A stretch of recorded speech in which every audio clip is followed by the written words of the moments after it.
네, 미디어 뉴스센터 김경훈입니다. 이번 주에는 아주 귀하신 분 모셨습니다. 황칠문화재단 이사장이자 황칠대보란 칭호를 갖고 계신 이근식 이사장님을 이 자리에 모셨습니다. 이 황칠은 우리나라 서남의 지방에만 나오는 고유종입니다. 일본 등재나 중국 그때 나오지만 그건 모두 진정한 황칠이 아니지요. 아니고 황칠은 인상과 산상과 똑같은 효능이 있습니다. 안녕하십니까? 네, 반갑습니다. 네. 네, 요즘 어떻게 근황을 어떻게 좀 지내셨는지? 요즘은 이제 황칠 채취 시기가 돼가지고 네. 한 달 보름 정도 진도, 완도, 해남으로 다녀왔습니다. 그렇군요. 예. 뭐 황칠하면 또 이미 이제 널리 알려져 있고 그래서 예. 오늘 특별히 모신 이유가 있습니다. 황칠을 원료로 해서 만들 수 있는 것들이 뭐가 있을까요? 어떤 사업들을 할 수 있을까요? 좀 많이 있는데요. 지금 이제 배농사 짓는 농민들도 참 네. 어렵고 한데 네. 특히 황칠 재배 농가들이 엄청 어렵습니다. 네. 예, 황칠의 우수성을 대부분 많이 알고 있지만서도 어떤 이 소비가 네. 안 되다 보니까 그 길을 제가 지금 고행길을 택해서 오늘 또 우리 대표님을 선생님 뵙게 돼서 영광입니다. 지금 황칠 하면은 사실 어떻게 생겼는지 좀 궁금한데 나무는 알겠는데 원료를 좀 갖고 나오셨다고 해서 이제 황칠 원료 그러면은 이제 몇 가지로 나눌 수가 있는데 네. 첫째는 이제 식품 원료가 있을 것이고 네네. 두 번째는 이제 오칠 같이 칠하는 네네. 도료가 있을 것이고 네네. 그 도료가 이제 이건데요. 그렇군요. 이게 예. 이제 그람당 온라인상으로 24만 원씩 아하. 아직 표준화가 안 됐죠. 그만큼 네네. 귀하고 소중하다는 증거겠죠. 그렇군요. 그래서 M 문헌에 보면은 중국 진시 황이 집권할 때 그 이 공납을 바쳤던 그런 나무입니다. 이게. 그 1g당 24만 원이면 아주 귀한 건데 냄새만 맡아도 돈이 나가겠어요? 그렇죠. 이제 향이 이제 여러 가지 향이 있는데 네. 황칠은 안식향이라고 있습니다. 네네. 네. 마음을 편안해 주는 향. 네네. 그래서 제가 향을 쉽게 이야기하기 위해서 세 꼭지로 나눠놨는데 네네. 첫 번째 향은 선비들이 가장 좋아하는 향은 묵향이라 하지만 책향이요. 네네. 여기서 책향이라는 것은 수백 년 전에 선비들의 정신을 우리가 맡을 수가 있다는 것이죠. 네네. 두 번째는 요즘 뭐 종편에 뭐 침향이네 뭐네 많은 제품들이 나오면서 침향이 좋다 하는데 즉 한방에서는 침향이 좋다 한들 사향이 최고요. 여기서 사향은 공진단의 주 원료로 들어간 겁니다. 네. 야생, 노루, 그 황문하고 배꼽 사이에 즉 돌연변이죠. 썩은 주머니죠. 네. 예, 거기서 이제 향이 나온다. 그만큼 그 향이 좋은 것이 그 증명을 할 수 있는 것이 이제 사넬이라는 여자들에서 많이 쓰는 향수. 그렇죠. 거기에서 사향에서 뽑았었지 않습니까? 네. 근데 이제 마지막으로 여기서 중요한데 선비들이 가장 좋아하는 책향이 또 좋고 또 한방에서 최고 쳐주는 사향도 좋은데 우리 인간의 육신과 정신 건강의 최고의 향은 바로 이 황칠에 들어있는 안식향이라는 것입니다. 네네네. 그래서 이 황칠이 진시황제가 불로초라고 믿고 찾았던 것입니다. 그 지난해 축제 때 저희가 인터뷰를 잠깐 했었지 않습니까? 예. 그때 이제 황칠을 가지고 세계화를 해야 되겠다 이런 예, 말씀 예. 하셨는데 오늘 뭐 주된 뭐 인터뷰는 황칠 사업이니까 예, 예. 뭐 말씀드리는 걸 뭐 정리해 보니까 이렇습니다. 도료 사업이 있을 것 같고요. 그다음에 뭐 건강식품 종류 먹는 거에 좀 있을 것 같고, 그다음에 반려식물이라고 말씀하셨거든요. 네. 예. 그 부분에서 중점적으로 이렇게 여쭙겠습니다. 네. 먼저 도료 사업은 구체적으로 어떻게 진행이 될 수 있을까요? 아까 첫 번째 질문인데 제가 좀 이렇게 이야기를 하다 보니까 두서가 없어졌는데 네네. 이 황칠로 비즈니스 할 수 있는 것은 첫째는 식품입니다. 일반 식품이 있을 것이고 네. 일반 식품이라는 것은 그냥 건강 보조 식품. 네. 두 번째 기능 식품이 있을 것이고 네. 또 이제 진짜 우리 어머니가 해주는 그런 뭐 음식에 첨가하는 것이 있을 것이고 종류가 다양하다고 볼 수가 있죠. 오칠은 아무리 잘 칠해도 시간이 지나면은 그 막을 산소가 들어감으로 해가지고 이 손상을 시키잖아요. 네네. 그래서 이제 옛날에 그 고대 사찰에 가면 재단에 오칠을 많이 칠했는데 세월이 흐르면서 이렇게 그 손상이 되고 네. 그럼 보수 유의비가 많이 들어갑니다. 오칠은 1000년이요, 황칠은 10,000년이라고 뭐 그 과학 선생님 보는 그 과학지에 내가 실은 적도 있습니다. 그만큼 파워력이 있다는 것입니다. 네. 보존성이 좋다는 얘기죠. 예, 그래서 지금 이제 우리가 시급히 해야 될 일은 이 황칠의 우수성을 우리 국민들이 인삼같이 네. 알리는 거. 거기에 이제 그 중점을 두고 있고 이번에 7월 달에 행사했던 이유도 거기에 있는 것입니다. 그렇겠군요. 예. 예. 그 다음에 마지막으로 네. 사업할 수 있는 것이 이제 우리가 반려자, 그러면 같이 사는 사람 아닙니까? 근데 이 황칠나무를 반려식물화 하면은 세 가지 어떤 부가가치가 있겠더라 해서 제가 반려식물이란 말을 실질적으로 최초로 썼던 사람입니다. 네. 반려식물화를 재배했을 때 농민들한테 빠른 소득 창출의 곳이 아니냐. 그러면은 농민들의 첫 번째 소득 창출이고 두 번째는 거기에 대한 인력들이 필요할 거 아닙니까? 네. 고용 창출이 될 것이고 마지막에는 황칠을 우리가 알리고자 하는 것이니까 그걸 많이 가져 집에다 노무를 해가지고 이 황칠을 재배나 세계화 시킬 수 있지 않냐 이런 그 플랜을 가지고 지금 열심히 동분서주하고 있습니다.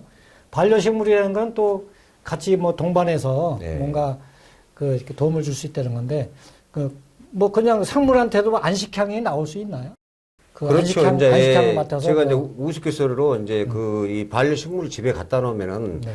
요즘 뭐 이혼율도 높고 네네. 부부싸움도 뭐 한 달에 10번 한다 그러면은 그 네네. 반려식물을 갖다 놓음으로 해서 안식향을 맡음으로 해서 마음이 편안해지니까 네네. 한 절반으로 줄어들고 네네. 또 요즘 핵가족 시대가 돼 있지 않습니까? 네네. 그래서 이제 이 자녀들이 그 상당히 그 산만하고 네. 뭐 수능이라든지 토익 같은 경우도 그걸 맡은 얘들하고 좀 차이가 나지 않을까. 네. 예, 그래서 안식향은 우리 진짜 우리 인간의 육신과 정신 건강에 아주 최고의 향이다. 네. 실질적으로 옛날에 선비들이 한양에 과거 급제를 한다는 한양 나들이를 할 때는 이 행랑에다가 여기 보면은 황칠 쪼가리를 이런 쪼가리를 그 넣어가지고 다녔다는 그 문헌에 기록이 되어 있습니다. 아 이게 그 원료인지는 저 처음 보는 것 같아요. 향기가 아주 보시면은, 좋네요. 네, 맡아보세요.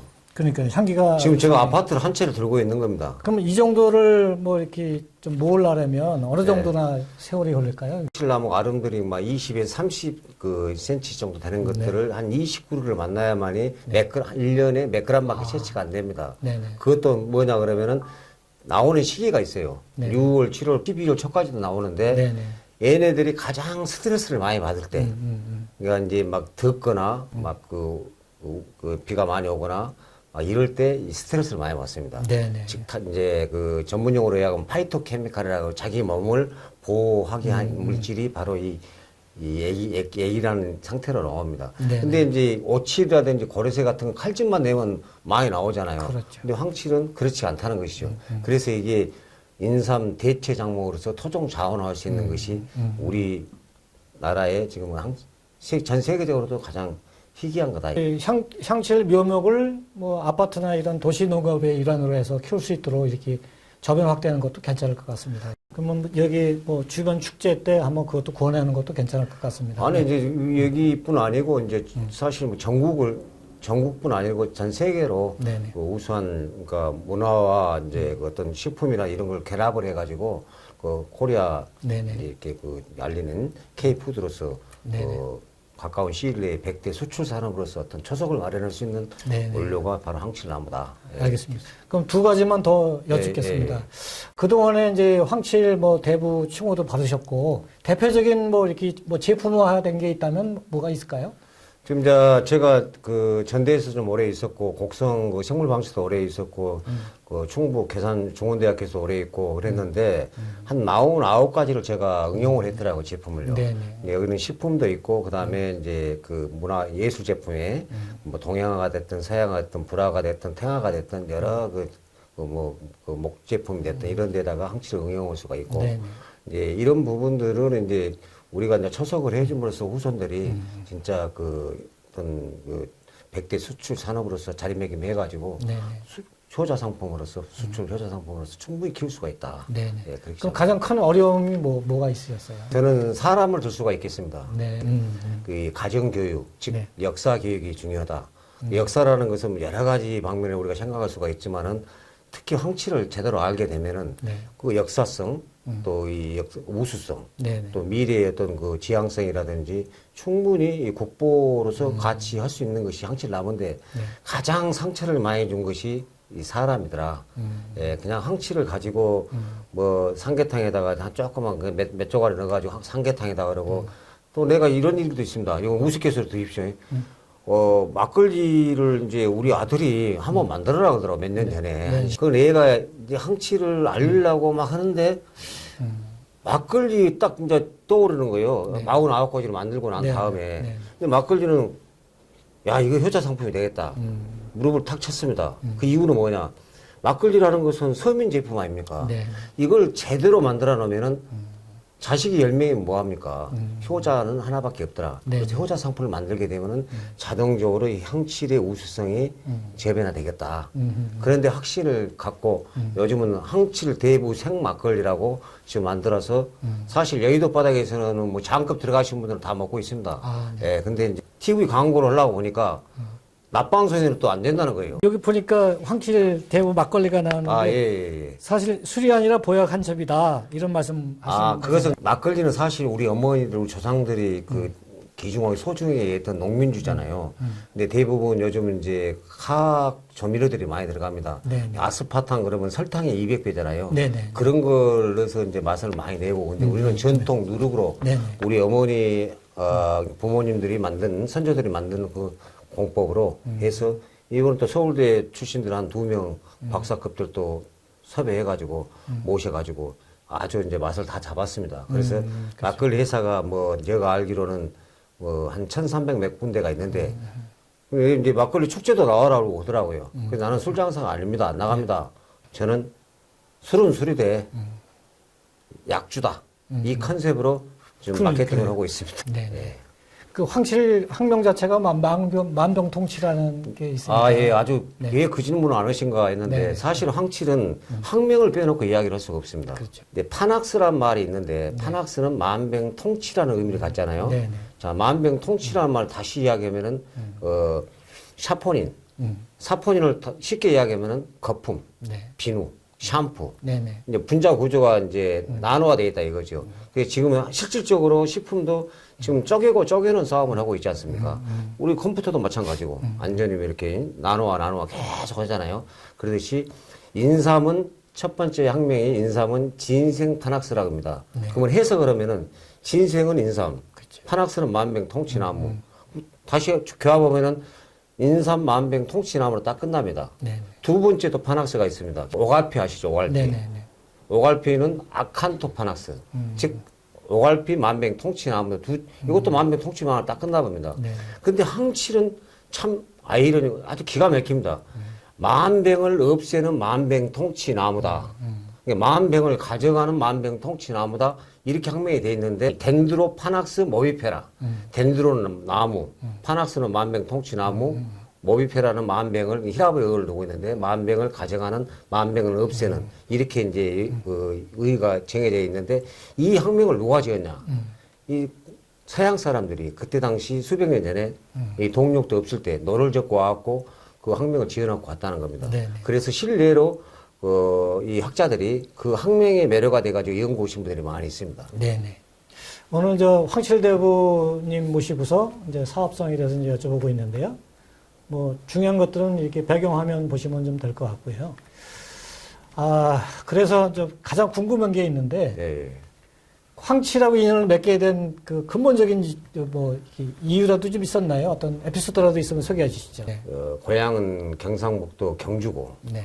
또 국순당 배상면 네, 선생하고 친구고 네. 한영채라는 박사분이 있습니다. 네네. 유명하시죠. 예, 그분도 원래 도교집 아들이에요. 네. 예, 이제 그분이 우리나라나 이 불합화 쪽으로 더 많이 알려져 있고 중국서는 네. 뭐 한영채 박사 그러면은 산삼의 대가라 그럽니다. 그렇죠. 이제 그분이 이제 말년에 제자들을 많이 못 만났어, 잘못 만났어요. 네. 그래서 내가 이제 뒤치다크를 다 하다시피 했는데 대부님을 저기 박사님의 마지막 예, 근데 제자라고- 그분이 이제 어떤 분이냐 그러면은 전라남도에서 항칠의 우수성을 알고 특화장목으로 이제 지정을 해가지고 실태 조사를 하게 됩니다. 네네. 그때 이제 총괄 그 대장이 대빵이 한영채 박사님입니다. 그러시죠. 그분이 이제 각 살림과 이제 안도 돌아가신 김정부 선생이라든지 장흥의 한용희 과장이라든지 이제 그 뭐 양덕춘 지금 경희대 한방재래학 학장이라든지 이런 이제 기라상 같은 이 살림 쪽이나 그 학자들을 그 팀워크를 길어서 각 섬이라든지 이 서남해안 지역에 자생되는 그 항실나무들을 발견하게 되고 나중에 재배까지 이르러서 지금까지 오게 된 겁니다. 사실 제가 제주에서 큰 축제에 자주 취재를 좀 가는데요. 한번 황칠에서 물어봤더니 제주에서도 한 박사님 하면 굉장히 유명하시더라고요. 그렇죠. 근데 이제 중요한 것이 뭐냐 그러면은 우리가 인삼 그러면 우리가 통틀어서 이제 우리 종주국이잖아요, 인삼이. 근데 이제 항칠 같은 경우는 모든 식물이 생육 조건이 있듯이 이 서남해안 벨트입니다. 근데 요즘 이제 제가 상당히 염려하는 부분이 방금 제주도를 이야기했듯이 제주도 가면은 항칠나무가 최고다. 안도 가면 최고다. 해남 가면 최고다. 고흥 가면 최고다. 진도 가면 최고다. 전부 최고래요. 지금 그 역사로 이야기하면 춘추 전국 시대입니다. 자, 서남해안 벨트는 여수, 순천, 보성, 고흥, 장흥, 녹동, 안도, 해남, 신안, 무안, 제주도 서귀포까지를 서남해안 벨트라고 합니다. 이 지역은 땅이 게르마늄 지대예요. 이건 러시아 친구들이 게르마늄이라는 걸 증명을 했던 것이 최초로. 그래서 약성이 발휘가 될 수 그렇죠. 그 다음에 이제 두 번째로 이제 이 생육 조건이 뭐냐 하면은 이 환경입니다. 기후라든지 특히 우리나라는 삼면이 바다로 되어 있잖아요. 특히 서남해안 방금 제가 이야기한 그 지역은 뻘이 유명해요. 그래서 순천만 정원 박람회 안 가신 분들이 없겠지만은 순천만 뻘 깊이가 우리 대표님 몇 미터나 대충 추측했을 때. 그래서 제가 알고 있는 거는 한 2km는 걸어봤거든요. 지지를 순천만을 조사하지 않는 지질학자들 잘 모르더라고. 근데 최소한 20에서 50m다 겁니다. 제가 왜 그 이야기를 하냐 그러면은 우리가 이 뻘을 빼놓고 바다를 이야기할 때는 미네랄을 빼놓고 이야기를 할 수가 없습니다. 그러니까 이 수천 년 뻘이 미네랄 덩어리잖아요. 수천 년 묵은 미네랄 덩어리들이 해풍과 해물을 먹고 바로 제가 안 그러면 여수, 순천, 보성, 벌교, 해남, 신안, 한평, 제주도, 서귀포, 안도 이 지역에 자생 내지 재배하는 항칠잎이나 토양에 침착을 하면서 약성이 뛰어나다. 그래서 덴드로파낙스 모비페라 하지 않았는가 이렇게 추측을 할 수가 있죠. 한 박사님께서 마지막 제자한테 귀하신 말씀이 남기게 있다면 이참에 좀 소개 좀 해주실까요? 그분이 이제 환경 운동을 상당히 중요시했고, 그리고 우리가 지금 살고 있는 시대는 총성 없는 자원 전쟁 시대다. 즉, 이 자원이 사람을 죽이고 살리고 하는 시대가 곧 도래했다. 그래서 지금 현재 푸틴이 어디를 침공한다든지 일본 친구들이 독도를 자기네 땅이라고 우기는 이유도 독도 밑에 해저의 엄청난 자원. 그래서 그것이 현실화되는 걸 보고 역시 우리 스승님은 스님이시구나. 그리고 이제 의식동원이란 말을 히포크라테스가 했는데 의식동원이란 말을 저한테 기가 따갑도록 이야기했어요. 얘가 식품을 만들고 하니까 음식으로 고칠 수 없는 것은 불치병이다. 가장 안전한 식품이 뭐냐? 네 어머니가 아버지가 만들어준 식품이 제일 안전한 식품이다. 그래서 부모님이 만들어준 어떤 마음을 가지고 모든 식품을 대해야 된다. 지금 이제 항칠 막걸리도 열 몇 군데서 나오는데 잎사귀 몇 개 띄어가지고 항칠 막걸리다 그러고 항칠 갈비탕이다 그러고 삼계탕이다 그러고 참 그런 것이 안타깝습니다. 항칠로만큼은 우리가 같이 중지를 모아야 된다. 어느 쪽으로 항칠 문화재단하고 이런 군하고 협력해서 했을 때만이 이게 이제 저변화가 세계가 될 것이다. 그렇게 감히 말씀드릴 수 있겠습니다. 알겠습니다. 황칠로 인해서 저변이 확대가 되고 세계화가 되려면 아무래도 국가적인 관심과 어떤 표준화적인 작업이 필요할 것 같습니다. 앞으로 이근식 황칠 대부님을 모시고 황칠과 관련된 육체 산업까지 가능한지 여부를 한번 타질해보는 이런 인터뷰를 이어가 볼까 합니다. 오늘 새해 벽두에 황칠로 인해서 여러분들 많은 복을 받으시고 또 건강 찾으시기 바랍니다. 지금까지 황칠대부 이근식 이사님과 함께했습니다. 감사합니다.